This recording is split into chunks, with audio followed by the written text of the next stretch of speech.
There is a common misconception in modern psychology that human beings are meant to be filled with purpose, filled with happiness, filled with connection.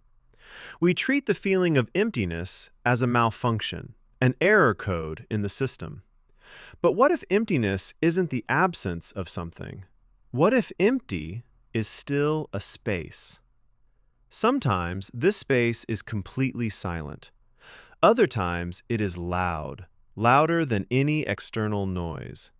It doesn't rush in like grief, and it doesn't demand attention like anxiety. It just stays, still, bearable. Psychologists and philosophers call this the active void.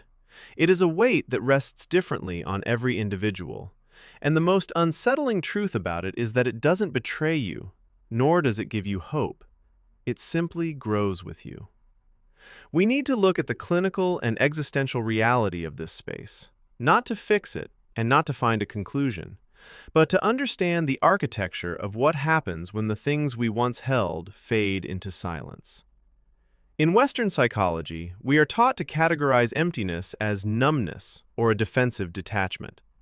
When the mind encounters a trauma, a loss, or a prolonged period of high stress, it occasionally blunts its own emotional receptors to survive.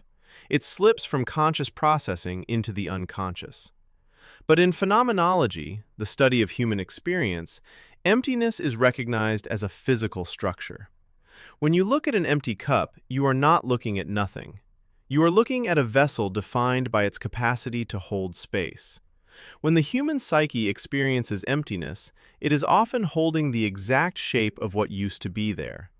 The space once occupied by a passion, a person, a routine, or an old version of the self doesn't just disappear when those things leave. The space remains. The wanting to do more lingers, but the capacity is occupied by the weight of the void itself. It is a state of being where consciousness fails to recognize what it is searching for, leaving only the container behind. Why does emptiness feel so heavy if it contains nothing? The psychoanalyst Freud wrote extensively about a concept he called das Unheimliche, the uncanny. It describes the psychological discomfort we feel when something that was once deeply familiar, warm, and safe suddenly becomes distant, quiet, and unfamiliar. Think about the things you used to love, the ambitions that used to keep you awake, the people who used to occupy your thoughts. When those elements fade into silence, they don't leave a clean slate. They leave what psychologists call psychic bruises, small, tender spots in the subconscious that hurt when touched, even if there is no visible wound. Carrying this emptiness can feel like it is strangling the heart. You take too many deep breaths, too many sighs. You don't know where it leads, and sometimes it suffocates. But from a psychological standpoint, this state is actually a form of preservation. By refusing to fill the space with cheap distractions, artificial joy, or forced productivity, the mind enters a state of preservation. It keeps the space open because it isn't ready to face the reality of what was lost. Analyzing it might be too destructive. So instead, the psyche decides that carrying the emptiness is more bearable than dissecting it. This raises a fundamental question. Is this chronic emptiness a failure to heal, or is it an art form that we unknowingly perfect over time?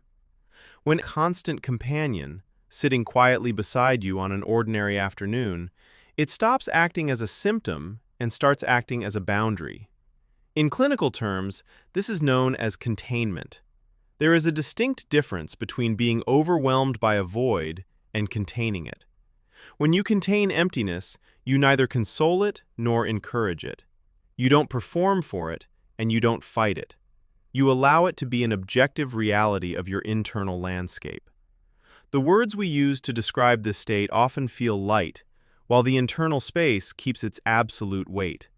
It is not a pitiful state of mind, it is an embracing one. It is the realization that the mind has built a room inside itself to house the things that can no longer exist in the outside world. Here is the psychological turning point that most self-help systems get wrong. You do not need to fix the space to exist within it. Modern culture demands a resolution. It demands that every video, every book, and every thought end with a solution, a breakthrough, or a lifestyle shift. But the human subconscious does not operate on a timeline of optimization.